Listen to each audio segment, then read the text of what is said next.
Maintenant, je vais visionner chacune des diapositives pour voir si j'ai besoin d'appliquer un zoom ou non. Donc sur ma première diapositive, ici, voilà, on va pouvoir appliquer un zoom pour bien cadrer et avoir le visage, voilà, de la demoiselle. On va mettre directement, on déplace le curseur, sinon on a un zoom progressif. On le met à l'entrée de la diapositive, on regarde ce que ça donne. On a la page qui roule, on est immédiatement sur notre zoom. Sur la deuxième diapositive, on va aussi ajuster le zoom pour l'avoir plein écran.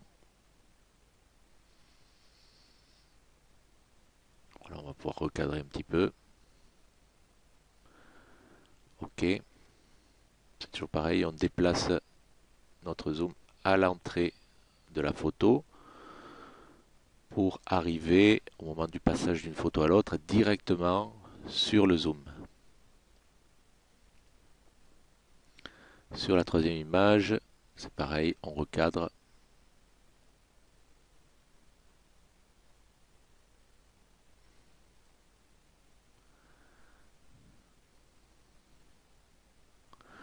Voilà, si on veut peut-être regarder un peu plus de la photo, il suffit de recadrer un peu mieux. On va essayer de ne pas couper le beau chapeau de la dame. Voilà. On passe encore à la diapo suivante. Donc là, on fait le travail sur chacune des diapositives. Ici, par exemple, on va garder que le visage.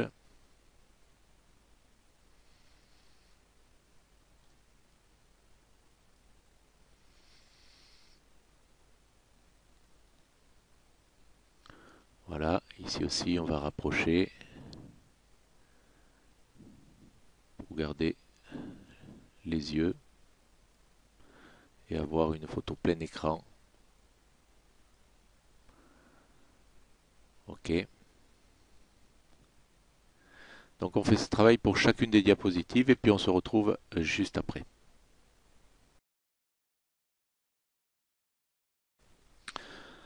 Voilà, j'ai fait le travail sur toutes ces photos et sur cette dernière, je vais laisser une durée d'un petit peu plus longue, c'est-à-dire 5 secondes. Et je vais faire un zoom progressif, par exemple, qui va nous amener donc en bout de la photo à un zoom carrément sur les yeux, sur les beaux yeux de la demoiselle. Donc là, je vais positionner mon zoom ici. Donc vous voyez,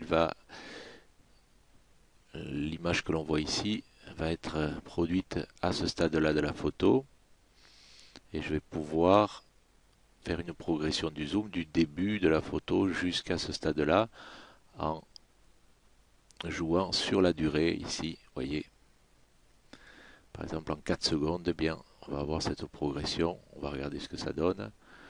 Donc ici, on est là, on passe à l'autre photo et là, on va démarrer le zoom qui va nous amener jusqu'au moment voulu et on va pouvoir passer maintenant sur la fin. Voilà.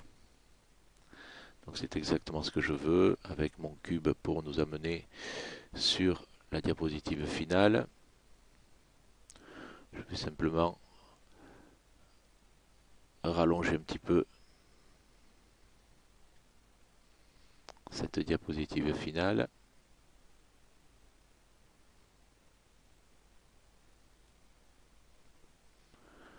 Pour avoir une vidéo d'un total de, voyez, 1 minute. Donc voilà, c'est bien beau tout ça, mais ça serait sympa si on avait une petite musique qui va nous accompagner. Donc je clique sur la librairie. Je m'en vais chercher l'audio. Je vais tester, voyons, cette musique. Voilà. Et on va prendre cette musique et on va la mettre sur la piste audio.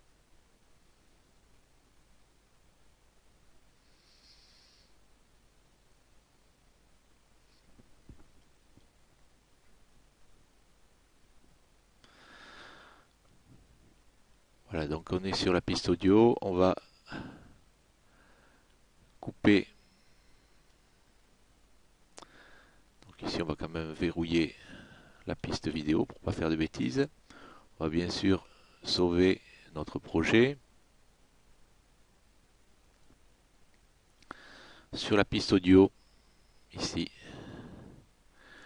je vais couper ma piste audio pour qu'elle s'arrête en même temps que ma vidéo. La partie donc que je n'ai plus besoin, ben, je la coupe, je l'enlève. Je vais simplement maintenant écouter un petit peu ce que ça donne.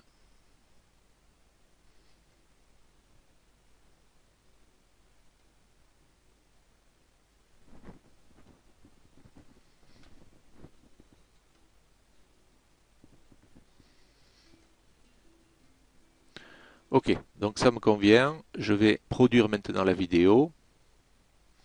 Pour produire la vidéo, je vais simplement aller dans... Alors bien sûr, j'enregistre mon travail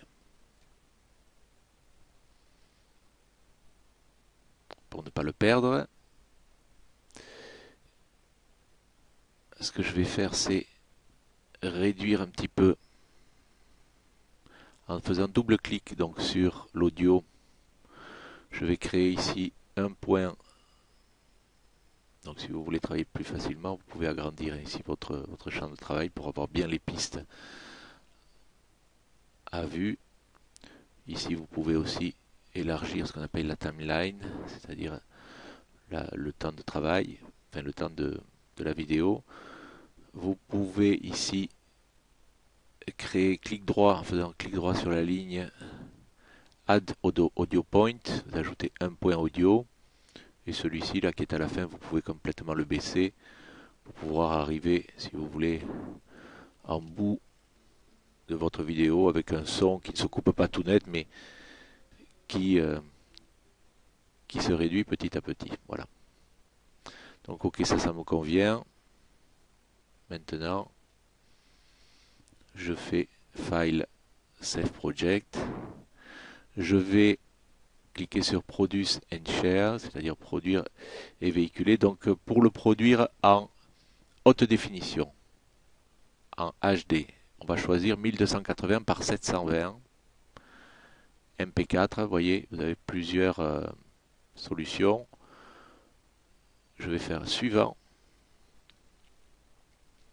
Je vais donner un nom à mon fichier et je vais aller l'installer